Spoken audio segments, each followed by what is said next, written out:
Assalamualaikum warahmatullahi wabarakatuh. Perkenalkan, nama saya Anissa Nurrahma, NIM A520180006, semester 4, kelas A, Prodi PG PAUD. Di sini saya membuat video untuk pengumpulan tugas mata kuliah bimbingan konseling, yaitu wawancara untuk permasalahan anak. Perkenalkan, nama saya Ibu Ernidian Widayanti, usia 41 tahun, pekerjaan ibu rumah tangga. Nama anak saya Arsyaniko Sesavano Wiratama, usia 5 tahun, alamat Sukorejo RT 5 RW 9, Gilitirta Wonogiri. Begini Bu, kan ini saya mendapat tugas dari dosen saya untuk mewawancarai permasalahan yang dialami oleh anak. Nah, di sini saya akan bertanya kepada Ibu, permasalahan yang dialami oleh anak Ibu itu yang sering muncul di diri anak Ibu itu permasalahan seperti apa? Kalau anak saya, permasalahan selama ini tidak dituruti keinginannya.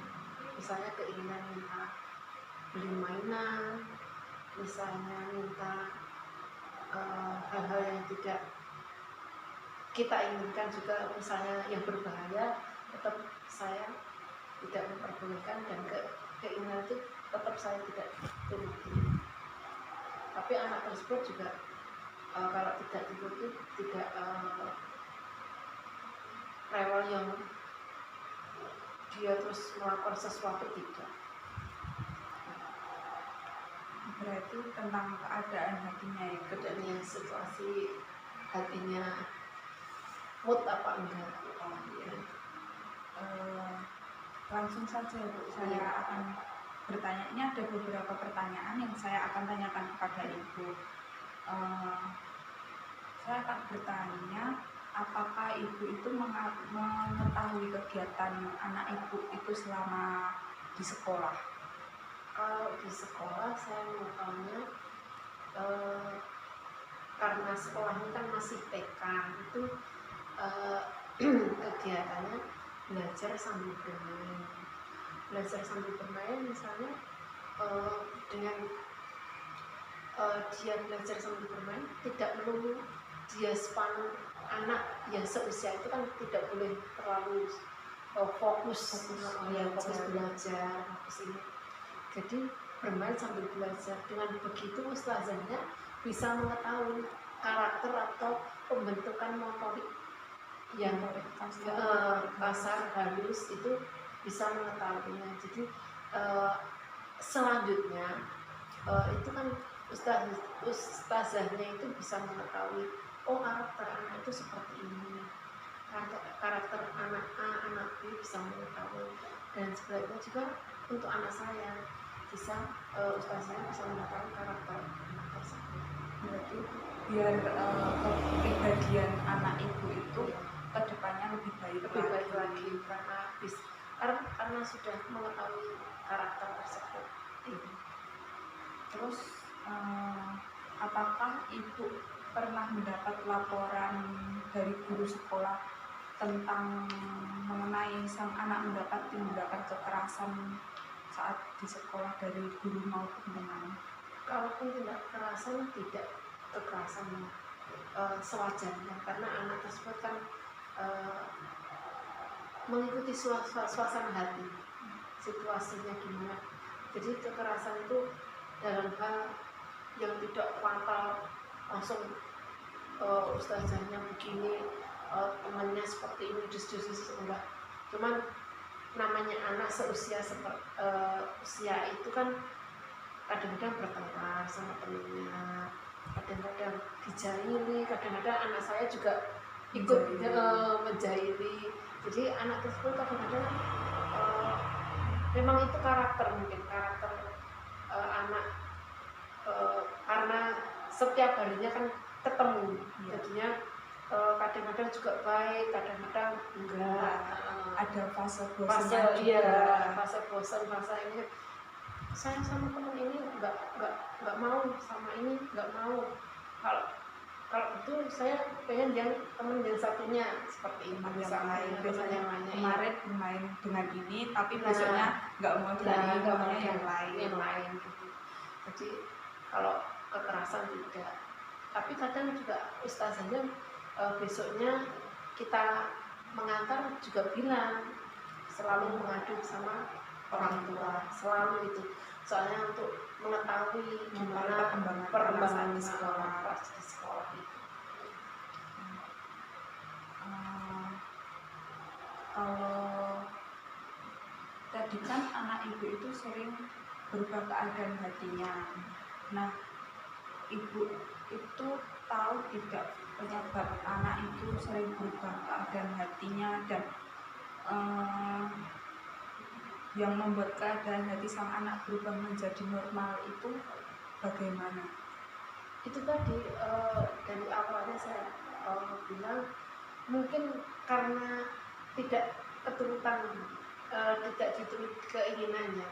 Misalnya sama temennya juga seperti itu. Misalnya aku mau ini, kamu seperti ini. Kan kadang-kadang temennya juga nggak mau. Inginnya temennya juga keinginan seperti itu. Jadi kadang-kadang anak tersebut tidak mau untuk ini. Kadang-kadang ya untuk Tidak mau dipaksakan. mau dipaksakan dia, tidak mau dipaksakan dia. Kalau misalnya dia dipaksakan malah bertekannya kan lebih parah, lebih fatal. Ada tapi kita itu namanya itu kita berusaha untuk memberitahu dan kalau itu yang terbaik buat anaknya. Ya. Jadi anak tersebut biar tidak marah atau tidak harus dituruti keinginannya seperti itu. Terus saya mau tanya lagi itu bagaimana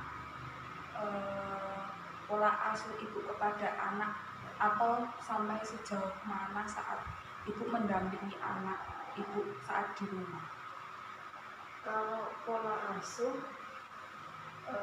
inginnya saya selalu mendampinginya karena kita juga tidak tahu dia bermain apa dengan siapa, kita harus mengetahuinya dengan sebaik mungkinnya karena itu semua kan menyangkut karakter anak.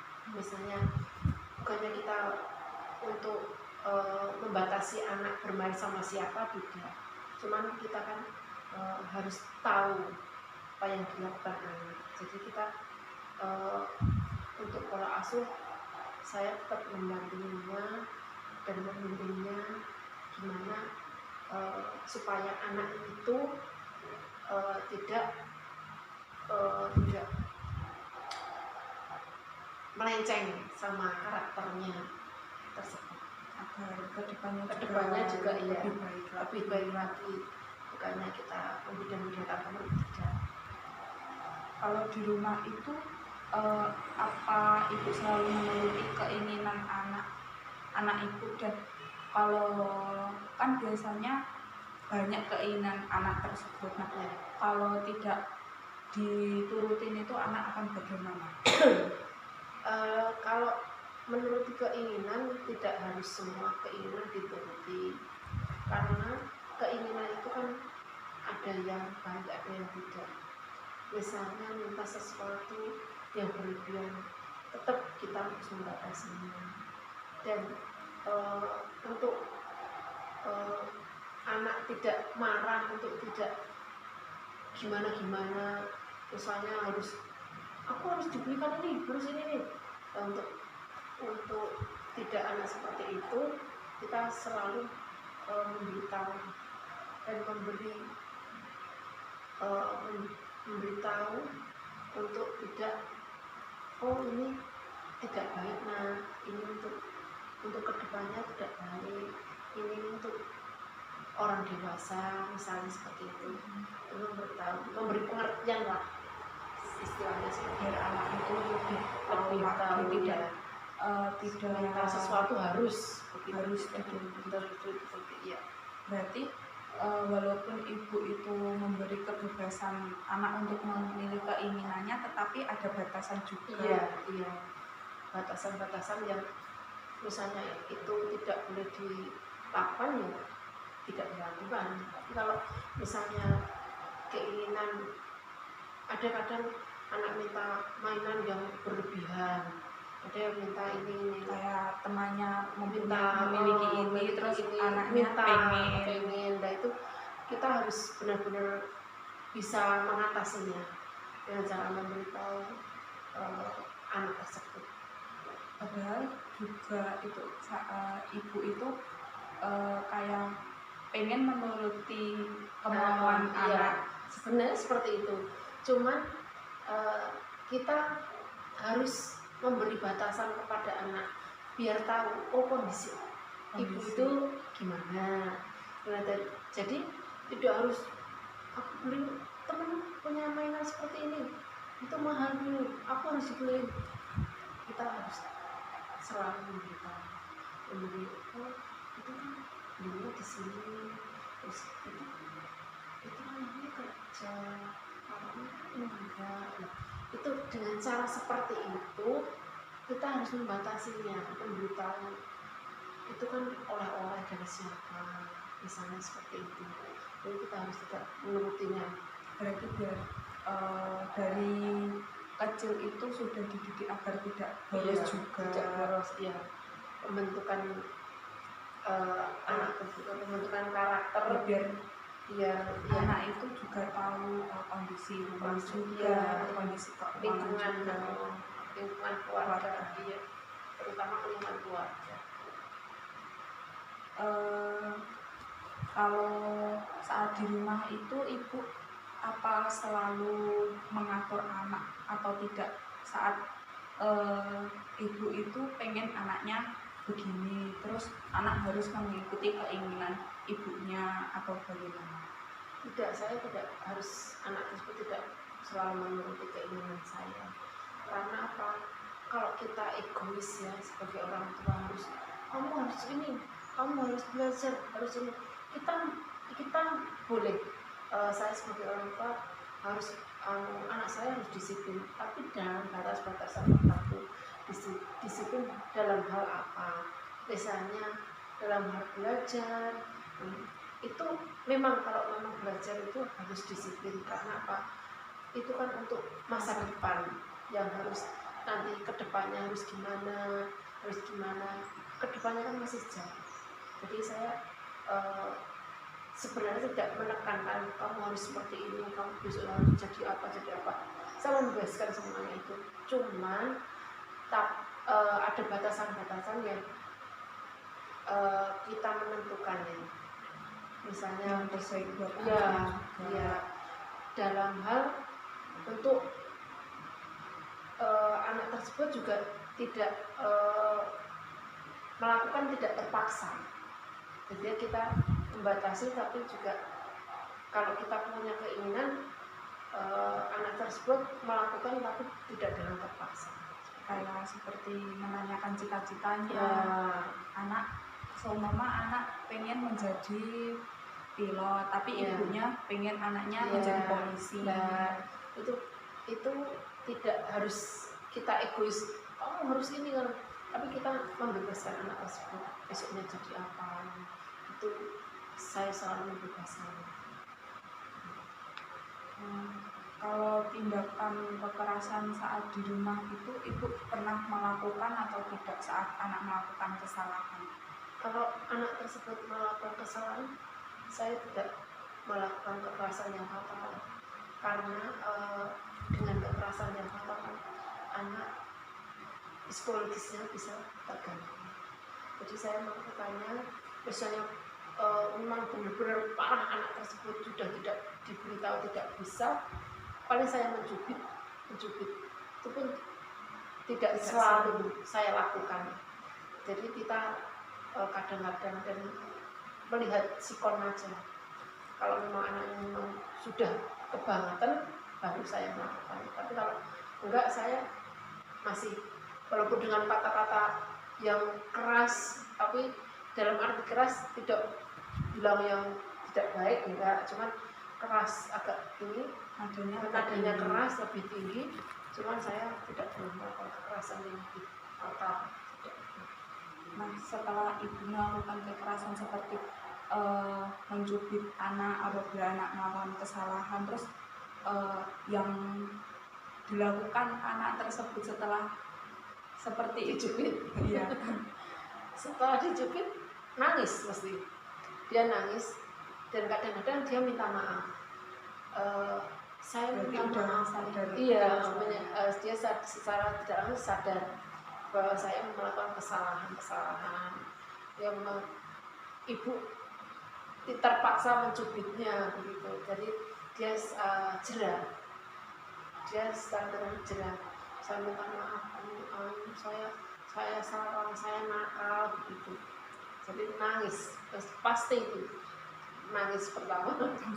Kalau pas posisi anak ibu tersebut nangis itu dia itu kalau tidak minta maaf itu kan biasanya diam Iya, terus diam. ibu mendekati atau Iya, secara langsung saya mendekatinya, memberitahu, memberi pengertian.